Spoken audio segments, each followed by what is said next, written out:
faut retenir cette leçon de l'histoire. On ne peut espérer se sauver qu'en combattant, pas en fuyant. Lorsqu'arrive la Restauration, après l'épuisement de la France par les massacres révolutionnaires et les guerres d'empire, que fait Louis XVIII?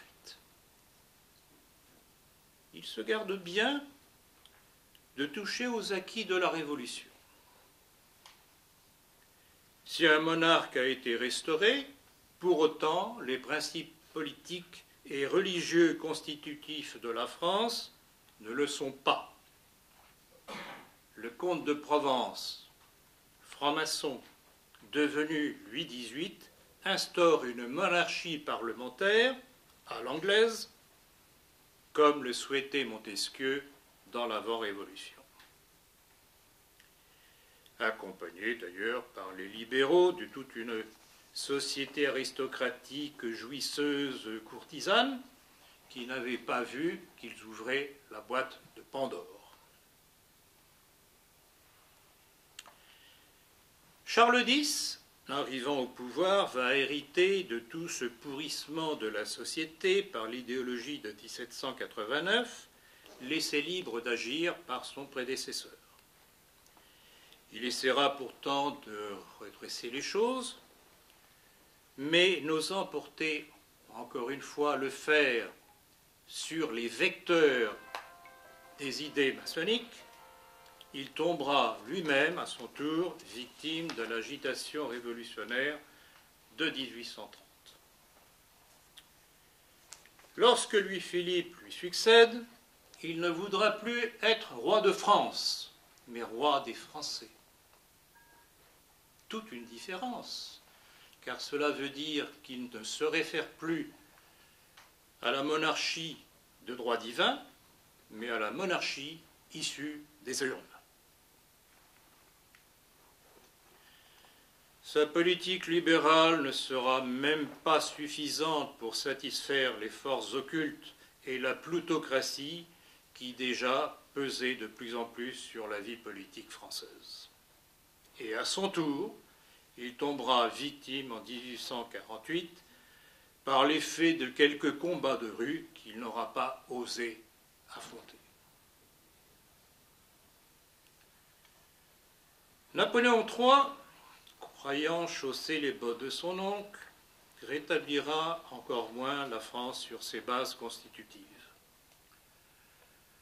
Il croira maîtriser la maçonnerie en nommant lui-même le grand maître du Grand Orient, le général Magnan, méconnaissant ainsi que la force et l'autorité de la maçonnerie ne résident pas dans sa hiérarchie visible. Avant lui, Philippe Égalité, grand maître du Grand Orient, avait payé de sa tête cette naïveté, cette ignorance. De l'aventure mexicaine de Maximilien à la débâcle de Sedan en 1870, Napoléon III n'aura rien reconstruit et le lent pourrissement de la société aura continué son œuvre dans les fastes des fêtes du Second Empire. La Troisième République, qui va s'installer sur ses ruines, est aux ordres de la maçonnerie et des Rothschild qui la financent.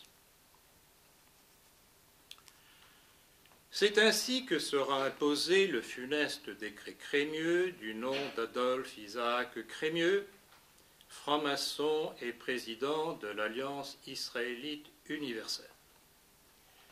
Il octroiera, en dépit des avertissements de toutes les autorités civiles et militaires d'Algérie de l'époque, le décret qui porte son nom, qui attribuait unilatéralement et en bloc la nationalité française aux seuls juifs d'Algérie.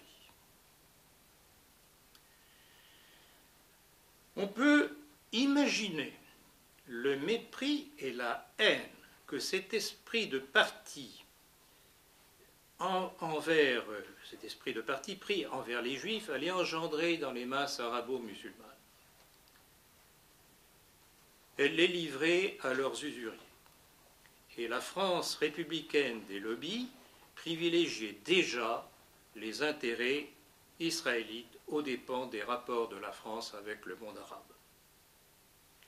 Cette insulte aux musulmans allait provoquer l'insurrection du Bachaga Simokrani, qui, lui, venait de se battre pour la France contre les Prussiens.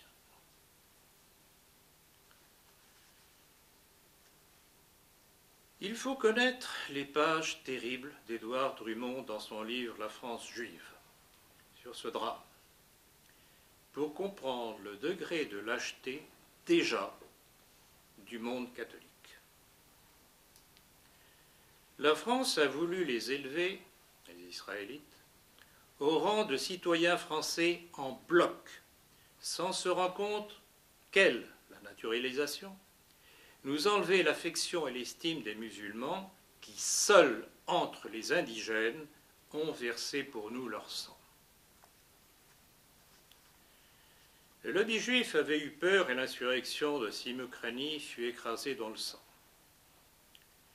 Et Drummond écrira « Les musulmans qui se rendaient sur la foi de la parole d'officiers français qui avaient les engagements écrits des généraux l'allemand Bonvalet et Augereau furent exécutés sans que nos officiers osent protester contre ces infamies qui détruisaient à tout jamais le renom de loyauté de notre armée. » Et c'était, note encore Drummond, avec dérision, des soldats français, fils de mères chrétiennes, qui furent obligés de se faire tuer pour assurer le droit de citoyen aux usuriers d'Algérie.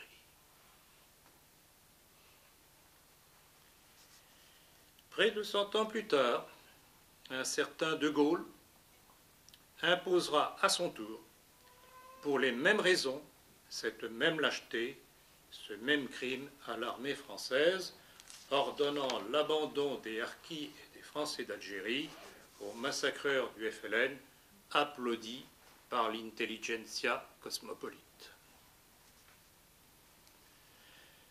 Drummond rappelait encore avec mépris que pas un des députés catholiques qui formaient la majorité ne se leva pour fustiger les responsables du massacre, pour ne fût-ce qu'à titre posthume rendre hommage aux musulmans morts pour la France. Vous connaissez mal les conservateurs, concluait Drummond méprisant. Ils sont habiles avant tout, ils n'osent déplaire à Rothschild, proclamer la vérité. C'était déjà ce que Bernanos appelait la grande peur des bien-pensants. Qu'y a-t-il de changé aujourd'hui? Les mêmes causes produisant toujours les mêmes effets. On peut juger de la justesse de l'analyse de Drummond par la suite de nos rapports avec le monde arabe. Il est remarquable, en effet, qu'à part l'intermède de l'État français du maréchal Pétain, la politique constante de la France, soumise au lobby, fut une politique pro-juive et non plus d'entente avec le monde arabe, en dépit de quelques simagrées, surtout pour obtenir des marchés.